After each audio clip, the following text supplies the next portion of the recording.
పదవ సర్గము హనుమంతుడు గాఢనిద్రలోనున్న రావణుని అతని భార్యలను చూచుట మండోదరిని సీతగా భ్రమించి సంబరపడుట సీతాదేవి జాడకై అతి నిశితముగా వెదకుచున్న హనుమంతుడు ఆ మహాభవనమునందు ఒక సేనాసనము తల్పము ను గాంచెను.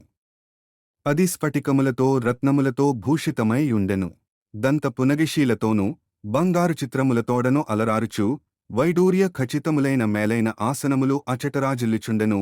అమూల్యములైన అత్యుత్తమములైన ఆస్తరణములను విలసిల్లుచుండెను. అట్టి ఆసనములతోనూ ఆస్తరణములతోనూ అది దేవలోకమునందలి సేనాసనమును తలపించుచుండెను. ఆ సేనాసనమునకు ఊర్ధ్వభాగమున దివ్యములైన మాలలతో అలంకృతమై చంద్రునివలె స్వచ్ఛములైన కాంతులతో విరాజిల్లుచున్న ఒక ఛత్రమును ఆమారుతిగాంచెను. బంగారముతో నిర్మితమైనది, సూర్యకిరణములతో సమానమైన కాంతులు గలది, అశోక పుష్పమాలికలచే వ్యాప్తమైనదియగు ఆ ఆసనమును చూచినంతనే దుఃఖములు దూరమగును. మనః ప్రశాంతి గల్గును. పరమాసనము తల్పము ను జూచెను. అచట చామరములను చేతబట్టి అంతటను వాయుప్రసారము జరుగునట్లు స్త్రీలు వీచుచుండిరి. అది వివిధ సుగంధభరితమైయుండెను. శ్రేష్టములైన ధూపములచే పరివ్యాప్తమైయుండెను. మేలైన ఆస్తరణములచే కప్పబడియుండెను. అత్యుత్తమములైన ఉన్నికంబళ్లతో విలసిల్లుచుండెను. సుగంధ పుష్పమాలికలతో అంతటను శోభిల్లుచుండెను. అట్లు భాసిల్లుచున్న తల్పముపై నిద్రించుచున్న వీరుడైన రావణుని ఆ మహాకపి కాంచెను. అతడు నల్లని మేఘమువలె నుండెను. ఆతని కర్ణకుండలములు మెరయుచుండెను. ఎర్రబారిన కన్నులను మహాబాహువులను గలిగియున్న అతడు బంగారు జరీ వస్త్రములను ధరించియుండెను. పరిమళభరితమైన ఎర్ర చందనమో అతని శరీరముపై పూయబడియుండెను. ధగధగ మెరయుచున్న దివ్యాభరణములచే భూషితుడై స్ఫురద్రూపియు కామరూపియు అయిన అతడు ఆకాశమున సంధ్యారాగ ప్రభావితమై మెరుపులచే ఒప్పుచున్న మేఘమువలే తేజరిల్లుచుండెను. వృక్షవనములతోనూ పొదలతోడను నిండిన మందర పర్వతమే నిద్రించుచున్నదా అనునట్లు అతడు నిశ్చలముగా ఒప్పుచుండెను. అమూల్యములైన ఆభరణములను దాల్చినవాడును, రాక్షసకన్యలకు ప్రీతిపాత్రుడును, రాక్షసులకు సుఖములను గూర్చువాడును అయిన రావణుడు రాత్రివేళ మదిరాపానమునర్చి సురతక్రీడలు సలిపి గాఢముగా నిద్రించుచుండెను. అట్టివానని హనుమంతుడు చూచెను. ఏనుగువలే గురకపెట్టుచున్న రావణుని సమీపించి ఆ కపివరుడు మిక్కిలి ఉద్విగ్నుడై, ఛీ! ఇతడు పరస్త్రీని అపహరించి తీసుకొనివచ్చిన దుర్మార్గుడు. ఇతనికి దూరముగానుండుటయే ఉచితము అని అనుకొనుచు పవన్నుడు చాలభయపడిన వానివలే అతనికి దూరముగా వెళ్ళెను. శకటం పంచహస్తేషు దశహస్తేషు వాజినం గజం సహస్రహస్తేషు దుష్టం దూరేణ వర్జయేత్. నీతిశాస్త్రము శకటకమునకు బండికి 5 మూరల దూరముగా, గుర్రమునకు 10 మూరల దూరముగా, ఏనుగునకు 1000 మూరల దూరముగా, దుష్టునకు వీలైనంత ఎక్కువ దూరముగా ఉండవలెను. అనంతరము ఆ మహాకపి సోపానమార్గమున మరియొక వేదికను అధిష్ఠించి గాఢనిద్రలోనున్న రావణుని చూడసాగెను. నిద్రించుచున్న రావణుని మహాతల్పము ఒక మదపుటేనుగు చేరిన సెలయేరువలే ప్రకాశించెను. గంధహస్తిననగా తన మదగంధముచే ఇతర గజములను భయపెట్టునది. ఈ మదగజము సెలయేటిలో ప్రవేశింపగనే తక్కిన మగేనుగులు భయపడి పారిపోవును. ఆడు ఏనుగులు అచ్చటనే యుండును. బంగారు భుజకీర్తులు గలిగి ఇంద్రధ్వజమువలె ఒప్పుచూ మహావీరుడగు రావణుని చాచబడియున్న 2 బాహువులను ఆ హనుమంతుడు చూచెను. ఆ బాహువులపై ఐరావతము యొక్క కోరలరాపిడికి ఏర్పడిన గాయముల గుర్తులు కనబడుచుండెను. బలిష్టములైన ఆ భుజములు వజ్రాయుధము యొక్క తాకిడి మచ్చలను, ఉపేంద్రుని చక్రచిహ్నములను కలిగియుండెను. పుష్టిగలిగియున్న ఆ బాహువులు చక్కగా పొందికగానున్న భుజములతో బలోపేతములై ఉండెను. వాటి నఖములు, అంగుష్టములు, వ్రేళ్లు, అరచేతులు శుభలక్షణములు గలిగియుండెను. ఆ బాహువులు దృఢమైన సంధిబంధములు గలిగి ఇనుపగురియలవలె ఒప్పుచుండెను. ఇంకను ఏనుగుతుండములవలె అవి గుండ్రముగానుండెను. స్వచ్ఛమైన తల్పముపై చాచబడి యున్న అవి 5 పడగలుగల సర్పములవలే విలసిల్లుచుండెను. అవి కుందేటరకతమువలే ఎర్రనై చల్లని పరిమళములతో గూడిన మేలైన చందనముల పూతలతో ఒప్పుచుండెను. అవి చక్కగా అలంకృతములయున్నవి. ఉత్తమ సుగంధ ద్రవ్యములు పూయబడియున్న ఆబాహువులను వనితారత్నములు మర్దించియుండిరి. అవి యక్షులను, కిన్నరులను, గంధర్వులను, దేవదానవులను బాధించునవి.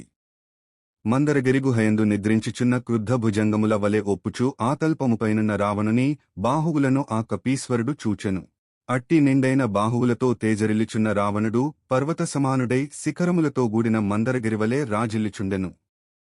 నిద్రించుచున్న రావణుని యొక్క నిట్టూర్పులు ఆ మందిరమును నింపుచున్నవా యనునట్లు ఆయన ముఖము నుండి బయల్వెడలెను.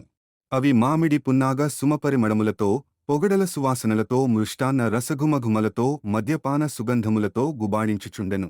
హనుమంతుడు ఆ శయ్యాగృహమున రావణుని, ఆతని పత్నులను గాంచెను. అతడు ముత్యములు, మణులు పొదుగబడి, కొంచెము ప్రక్కకు ఒరిగిన సువర్ణ కిరీటముతో విరాజిల్లుచుండెను. ఆతని ముఖము కుండలముల కాంతులతో మనోహరముగానుండెను. ఎర్ర చందనముచే అనులిప్తమై హారములతో శోభిల్లుచున్నదై, ఆతని విశాలవక్షస్థలము పరిపుష్టమై విరాజిల్లుచుండెను. అతడు ధరించిన తెల్లని పట్టువస్త్రము కొంచెము తొలగియుండెను. ఆయన నేత్రములు ఎర్రబారియుండెను. అతడు అమూల్యమైన పచ్చనిమేలి వస్త్రములను అనువుగా ధరించియుండెను. అతడు మినుములరాశివలె ఒప్పారుచుండెను. మహాసర్పము బుసలుకొట్టుచున్నట్లు అతడు నిట్టూర్పులు విడిచుచుండెను. గంభీరమైన గంగాజలముల మధ్య గాఢనిద్రలోనున్న ఏనుగువలె అతడు తెల్లని వస్త్రముపై పరుండియుండెను. ఆశయ్య మందిరమునందంతటను కాంచనదీపకాంతులు మిరుమిట్లు గొలుపుచుండగా వాటి మధ్య ఆతని శరీరము విద్యుద్గణముల మధ్య మేఘమువలె విరాజిల్లుచుండెను. వాని పాదముల చెంత చేరియున్న ఆతని ముద్దుల భార్యలందరినీ మారుతి చూచెను. చంద్రుని వంటి ముఖములు గలవారును, మనోహరములైన కుండలములచే అలంకృతలైనవారును, వాడని పూలమాలలను, ఆభరణములను ధరించినవారును అయిన రావణపత్నులను ఆ కపీశ్వరుడు చూచెను. నృత్యవాద్యకడలలో నేర్పరులను, అమూల్యములైన ఆభరణములను ధరించినవారునై, రావణుని భుజములపైనను ఉడియందును చేరి నిద్రించుచున్న ఆతని భార్యలను ఆ కపివరుడు గాంచెను.